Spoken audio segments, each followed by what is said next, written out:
Welcome back to World Crisis Radio. Let's just wrap up on the foreign policy, and then we'll get to Norway as well. This morning on National Public Radio, that Diane Rehm Show weekly review, one of the left liberal oligarch commentators noted the Arab Spring has turned into Arab Storm. Well, that's actually turned into a long, hot summer of war. The Arab Spring has come to a standstill. This is now another historical merit for Gaddafi. Say what you will. He has stopped the destabilizations.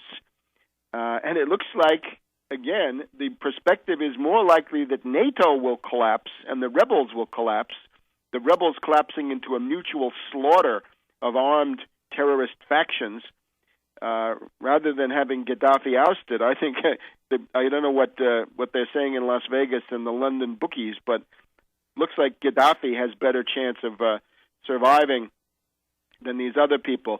But the rest of it has come to a standstill. Let's look at Syria. The Washington Post is so disappointed. They wanted to overthrow Syria, and it's not going well. Washington Post is whining and complaining. The Syrian rebellion is leaderless. We don't have it's completely disorganized. There's no leader. There's no structure. Now we're told there's something called the Local Coordinating Committees of Syria, and they call for a virtual parliament which would debate policy for Syria. How many seats will go to the gay girl in Damascus faction? Because they'll all be under screen names. Probably, 10% of them will be from U.S. Cyber Command, 10% of them will be from U.S. Central Command, 10% will be from MI6, 10% will be from the DGSE, and so on down the line. So, Syria going nowhere. Egypt, again, we are drifting closer and closer to the June days of 1848. Remember, General Cavaignac opens fire on the Parisian working class that had actually helped to make the revolution, or destabilization, whatever you want to call it then. Today, the CIA putsch with Samantha Power, and McFaul from the National Security Council telling Field Marshal Tantawi to oust Mubarak. This has now evolved to the point where the hostility between the army junta and the demonstrators has reached fever pitch. Cavaignac opened fire on the crowd. When will Tantawi become the new Cavaignac opening fire on the crowd? Again, look back to 1848, and you'll get good guidelines to where we are headed right now. We've got the U.S. position in Afghanistan is collapsing fast. Karzai's brother assassinated last week. That you might compare that to the U.S. to Avril Harriman assassinating Ngo Dinh Diem and Nhu in South Vietnam in November of 1963. And the lesson of that one is when you start doing that stuff, the destabilization comes back home. And we know from the French experience in Algeria, if you try to keep up a colonial war after a certain point, it can destroy your system of government. Ask the French Fourth Republic. We're now at the point of the 10-year mark. Well, the 10-year mark of the USSR in Afghanistan goes from 1979 to 1989, and by the time the USSR finally got out of Afghanistan, they were 2 years away or less from collapse. The whole form of government collapsed. 10 years of the U.S. in Afghanistan, that'll be October of this year, 2001 to 2011, will the U.S. form of government collapse? I would hope that it doesn't, but the best way to avoid that, get out of there immediately. Get out. Save all that money. Same thing for Iraq. The violence is escalating in Iraq. The U.S. is supposed to be out by December 31st. We want it. We want it now. Why wait for December 31st? There are attempts. There are all kinds of schemes to let the U.S. forces stay as trainers. No way. The U.S. is claiming an alliance of Iran with al-Qaeda. Oh, my God. The pot calling the kettle black. The U.S. is in an open, flagrant, arrogant alliance with al-Qaeda in Libya, and now they attempt to turn the tables on Iran.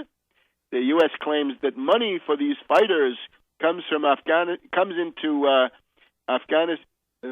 in these areas comes from Kuwait and Qatar. Yeah, maybe it's the government of one of those. The Iranians are accused by the Treasury of funneling money from Kuwait and Qatar into Iraq.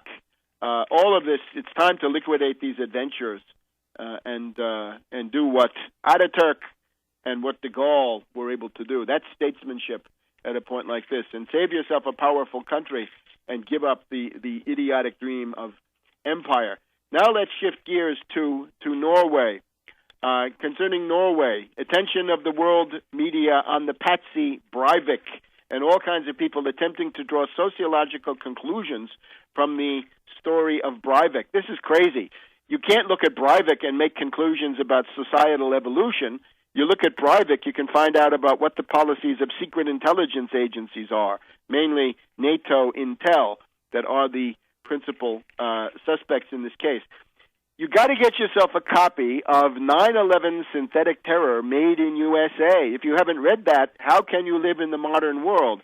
You are simply an easy mark, a dupe for all of these concocted false flag provocations for political reasons. And as we come up now to the 10th anniversary of September 11th, we will be reminding you, as one commentator said, 9/11 Synthetic Terror is the gold standard of 9/11 books. It's a political interpretation. It focuses on the drills, the exercises, and it offers a methodology which you can use to identify these things and understand them as they emerge.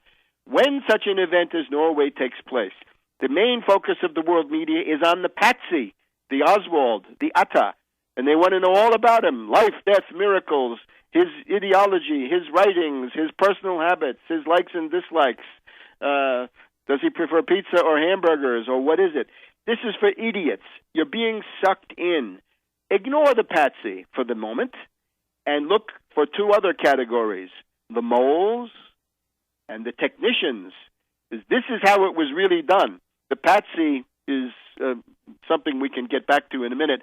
And above all, look for the presence of drills and exercises that can be used to conduit and bootleg the entire operation, in the same way that von Stauffenberg, we've just had the anniversary of the 26th of July, 1944. If you want to knock off somebody like Hitler, the only way they could do that was by taking the Valkyrie operation and rewriting it and redirecting it and attempt to conduct a coup under the cover of that. And that's how it has to be done, always, everywhere, under any and all conditions. Because the coup faction, the rogue network that does these things, cannot simply do it in public in a government bureaucracy where they have rivals, enemies, neutrals, and others that will not go along. So let's look for moles and patsies. Let's look, for example, at the police in Norway. The moles, first of all. Well, we know as of November of last year, November 2010, that the United States was busily recruiting a network of retired policemen in Norway. This is SIMAS, SIMAS, Security Incident Management Analysis System. These are reports from a Norwegian television station of November 2010, repeated by NTV of Germany. The Security Incident Management Analysis System is articulated in the form of Surveillance Detection Units, SDUs. The U.S. recruited to this the head of the Oslo Anti-Terror Police, allegedly for surveillance, but maybe for more ambitious undertakings. We'll be back in a minute.